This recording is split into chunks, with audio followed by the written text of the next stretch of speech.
कल interim budget और उसकी तैयारी कर रहे होंगे हम। साल का सबसे बड़ा दिन इस बार ऑफ कोर्स 2 बार आएगा वो, कल इंटरिम और उसके बाद जब रिजल्ट आ जाएंगे इलेक्शन के, फिर फाइनल बजट आएगा। तो ये जो इंटरिम बजट है ये सिर्फ इसको वोट ऑन अकाउंट भी इसलिए कहा जाता है क्योंकि जब तक नई सरकार बनने जाती तब तक के लिए एक परमिशन ली जाती है कि एक्सपेंडिचर किया जा सके इसके लिए। लेकिन ज़्यादा टाइम बचा नहीं है इसमें, 1 घंटा 3 मिनट बचे हैं करीब। तो एक दिन 3 घंटे बचे हैं करीब, और शायद ये वाली स्पीच थोड़ी रिलेटिवली छोटी हो सकती है होपफुली, क्योंकि इंटरिम है। लेकिन खैर यू नेवर नो, कल पता चलेगा। लेकिन 2 दिन मार्केट के लिए बहुत क्रूशल, आज और कल के दिन। जैसे सुबह आशीष कह रहे थे, परीक्षा की घड़ी है बिल्कुल मार्केट के लिए, और उससे पहले एक नर्वस वाला दिन।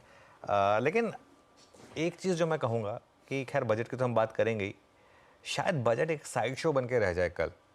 उसका रीज़न ये है कि एक तो वो इंटरिम है, और दूसरा मेरे ख्याल से मार्केट के लिए शायद उससे थोड़ा सा बड़ा ट्रिगर है फेड का फैसला जो आज रात को आना है।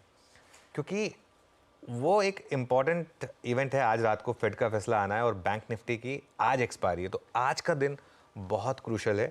और फेड के फैसले को आप समझिए कि क्यों इंपॉर्टेंट है फेड का फैसला, क्योंकि फैसले से ज़्यादा ज़रूरी होता है जब पावल साहब आकर अपनी कमेंट्री देते हैं। मार्केट में 2 मूव्स आते हैं आज, एक तो डिसीजन के तुरंत बाद आता है, और एक जब पावल साहब बोलते हैं तब आता है वो मूव।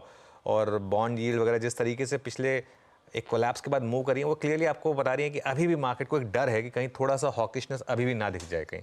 एक ऑब्वियसली पॉज की तो एक्सपेक्टेशन है, लेकिन हॉकिशनेस ना दिख जाए इसका एक डर है। उसके बाद कल ऑब्वियसली आपका इंटरिम बजट, और कल है निफ्टी 50 की वीकली एक्सपायरी भी। तो ये एक बहुत ही क्रूशल इंटरेस्टिंग दिन होने वाला है। उसके बाद हम आते हैं जो हम रिएक्ट करने वाले हैं आज कुछ नंबर्स पर।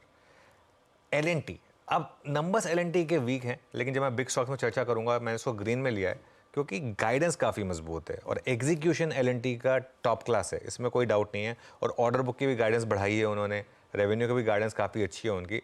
तो इसके लिए शायद मार्केट एक बार के लिए जो हल्की से मिस आई है प्रॉफिट में, इसको शायद इग्नोर करे। ऑल्सो कंसिडरिंग कि एलएनटी एक अपनी अलग बुल मार्केट में रहा है इसके लिए। तो आज इस पर देखेंगे किस तरीके से रिएक्ट करेगा मेरे ख्याल से आज। लेकिन बारी है लार्जेस्ट मिड कैप्स की, एफएनओ स्टॉक्स की। आज मेरे ख्याल से आप फोकस करें प्योरली सिर्फ स्टॉक्स पर। देखिए निफ्टी बैंक निफ्टी कहीं नहीं जा रहे हैं, आप फोकस करें आज स्टॉक्स पर। आज स्टॉक्स में आपको बहुत अच्छे स्विंग्स मिलेंगे।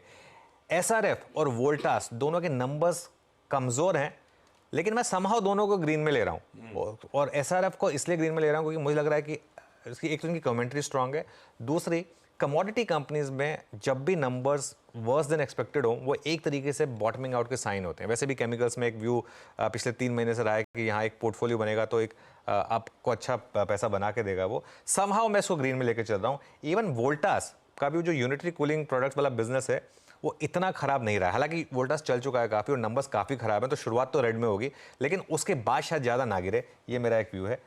एम फाइनेंस हो सकता है शायद आज का one of the stocks of the day. 245 250 में आशीष हमने डिस्कस किया था स्टॉक को कि यहाँ से ज़्यादा डाउन साइड नहीं है, और इनके नंबर्स काफ़ी स्ट्रांग है और एसेट क्वालिटी काफ़ी सालों के बाद इनकी इंप्रूव हुई है। तो इसके लिए ये एक स्टॉक रहेगा फोकस में। और एक और स्टॉक जो आज का स्टॉक ऑफ द डे रह सकता है वो है पीबी फिनटेक।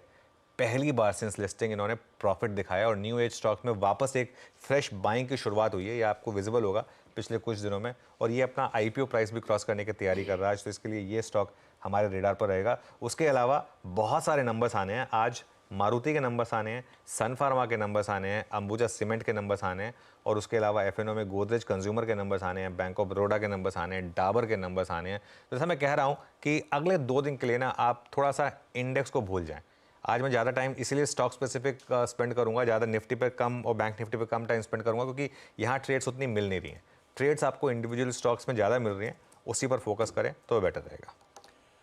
बिल्कुल ठीक है, ये है आपके लिए बाजार की मोटा मोटी तस्वीर।